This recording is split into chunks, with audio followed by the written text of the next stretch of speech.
ओम नमो भगवते वासुदेवाय। ओम नमो भगवते वासुदेवाय। ओम नमो भगवते वासुदेवाय। नारायणं नमस्कृत्य नरं चैव नरोत्तमं देवीं सरस्वतीं व्यासं ततो जयमुदीरयेत्।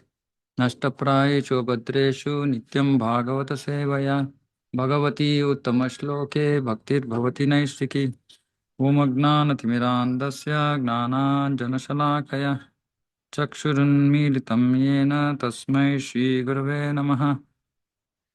नमो विष्णुपादाय कृष्णप्रेष्ठाय भूतले श्रीमते भक्तिवेदान्तस्वामिन्निति नामिने। नमस्ते सारस्वते देवे गौरवाणी प्रचारिणे निर्विशेषशून्यवादी पाश्चात्यदेशतारिणे। जय श्री कृष्ण चैतन्य प्रभु नित्यानंद श्री अद्वैत गदाधर शिवासादि गौरभक्तवृंद। हरे Krishna Krishna Krishna Hare Hare Hare Ram Ram Ram Hare Hare.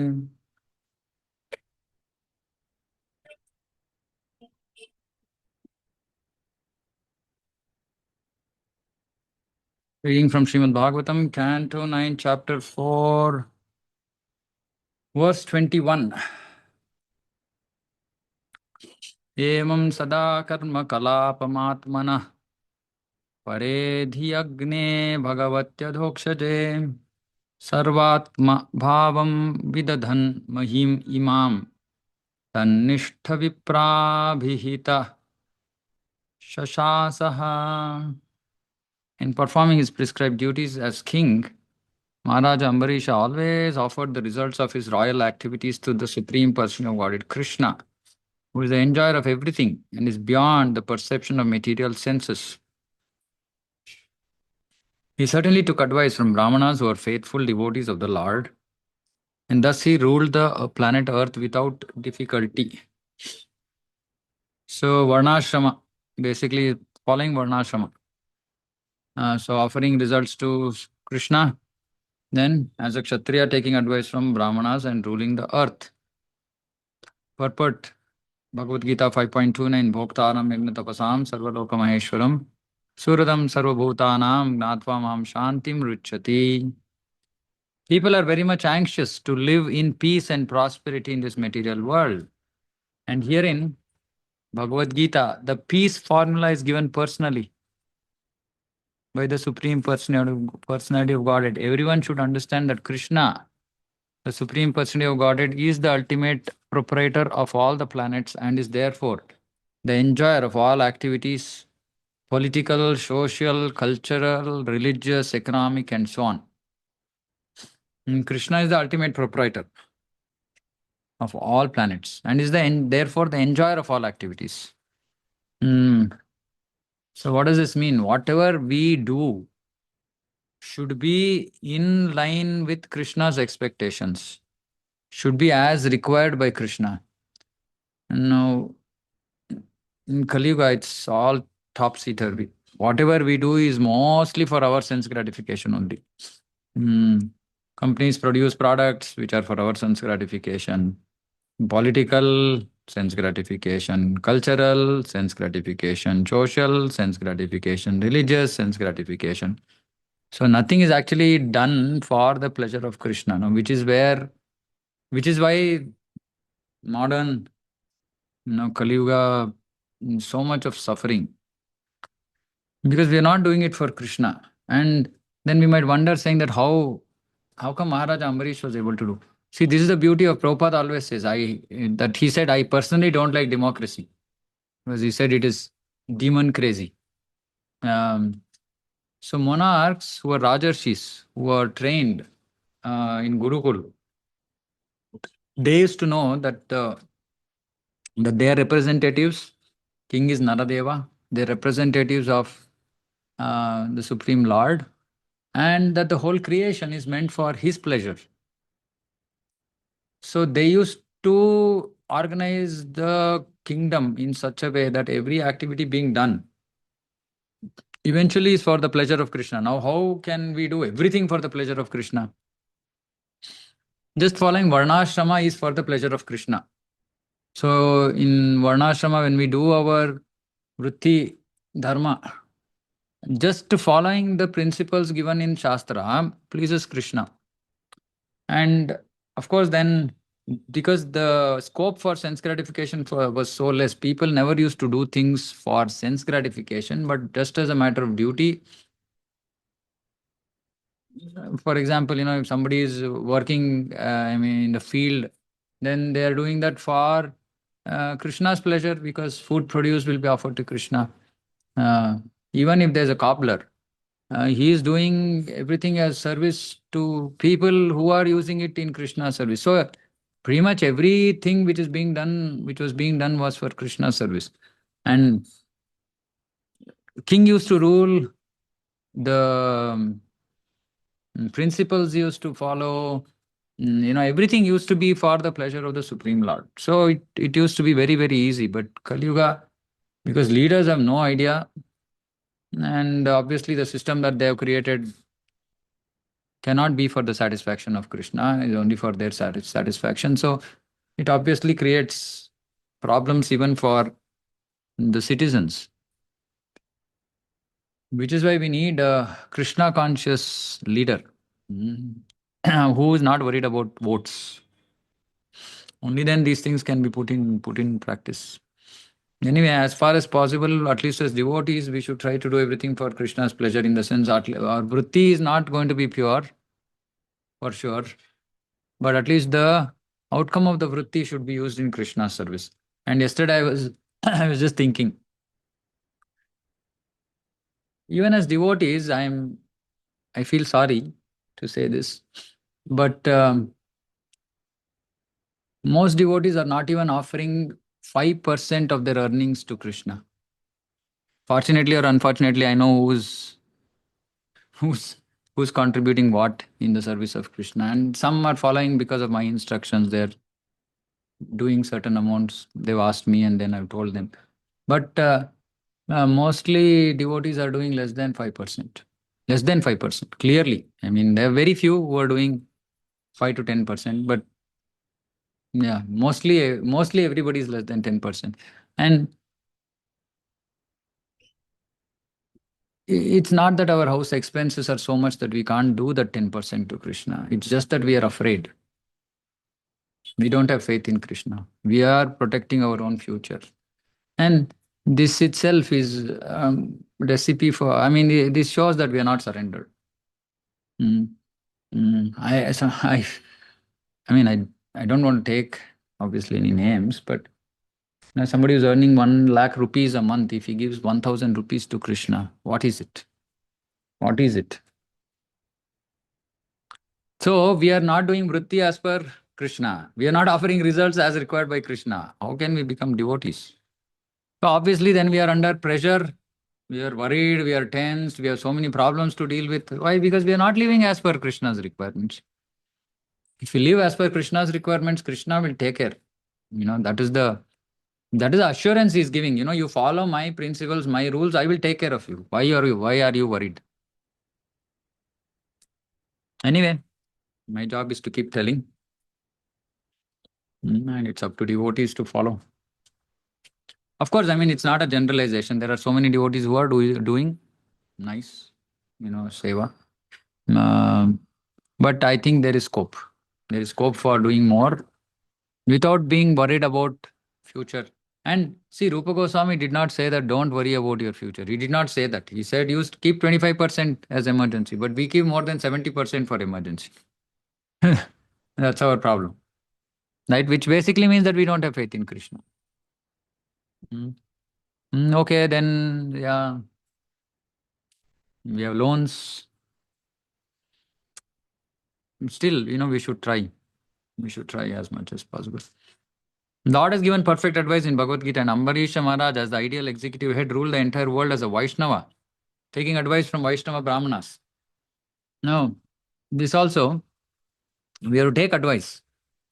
We have to take advice from Vaishnava Brahmanas, you have to take advice from Vaishnavas, and try to follow them.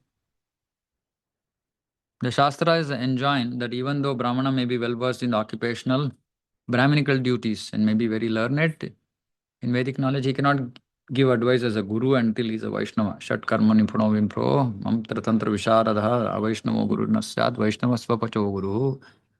Therefore, as indicated here by the words tan nishtha piprabhihitaha, Maharaj Ambarīṣa took advice from Brahmanas who were pure devotees of the Lord. For ordinary Brahmanas who are merely learned scholars or experts in performing ritualistic ceremonies are not competent to give advice. Because they can be scholars, but scholarship can be of anything. If somebody is a doctor, best doctor, he can also be called a scholar. If somebody is best in sense gratification, he can also be called a scholar because he has some expertise over some branch of knowledge. Doesn't mean that they will give us perfect advice. So we have to go to Brahmana Vaishnavas, right? Brahmana Vaishnavas are the ones who are qualified to advise us.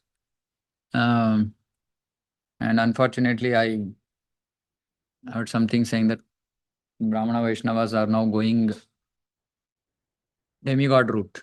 So now all kinds of stuff. I mean, which is why it's so difficult just to remain simply committed on the path of pure devotional service. It's very, very difficult. It might seem simple, but as we progress in devotion, it looks like there is more contamination. While expectation is that we become more pure. So all kind of things. So anyway.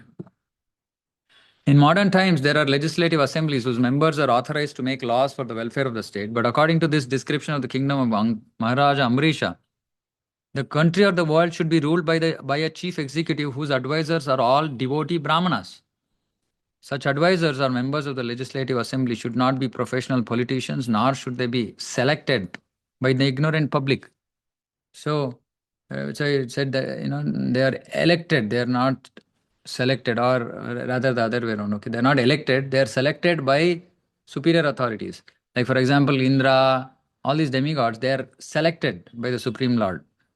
Similarly, so the kings also previously used to be selected based on capability, but not by ignorant public, by qualified people. Rather, they should be appointed by the king. And the king obviously used to be somewhat like a parampara, and mostly kings used to be rajarshis. So then king will appoint the right people, not allow public to elect. When the king, the executive head of the state, is a devotee and he follows the instructions of devotee brahmanas in ruling the country, everyone will be peaceful and prosperous. I mean, this thing is so difficult for us to understand. It's because today, when we see the complication in in the political system, it just seems like impossible. How can things happen just by the order of one person? And in today's world, unfortunately, if there's one person, then he will mostly be a swarthi, a self-interested person, right? Um, and today ISKCON actually, it expects that every temple be run not by one person, but by a committee. Because of such problems that have happened in the past. One person comes, takes power, and then he wants to do everything as per his wish. Uh, if it is selfless as per Guru Sadhu Shastra, pure, then it's okay. But if it is not, then it's a big problem. Then when four people come, four people fight. So it's really difficult, like Kali Yuga, just simply remaining Krishna conscious, pure Krishna conscious is a big challenge. It's a big, big challenge. Anyway, when the king and his advisors are perfect devotees, see, nothing can be wrong in the state. All the citizens should become devotees of the Lord, and then their good character will automatically follow. This is also true. If we actually become devotees, then good character should follow. Meaning our behavior should be good, should be ideal. But we see that it's far from ideal. Devotee behavior is far from ideal. Right? So, which means that we are not following instructions properly. Basically, that's the problem, right? Like yesterday, I was reading something saying simply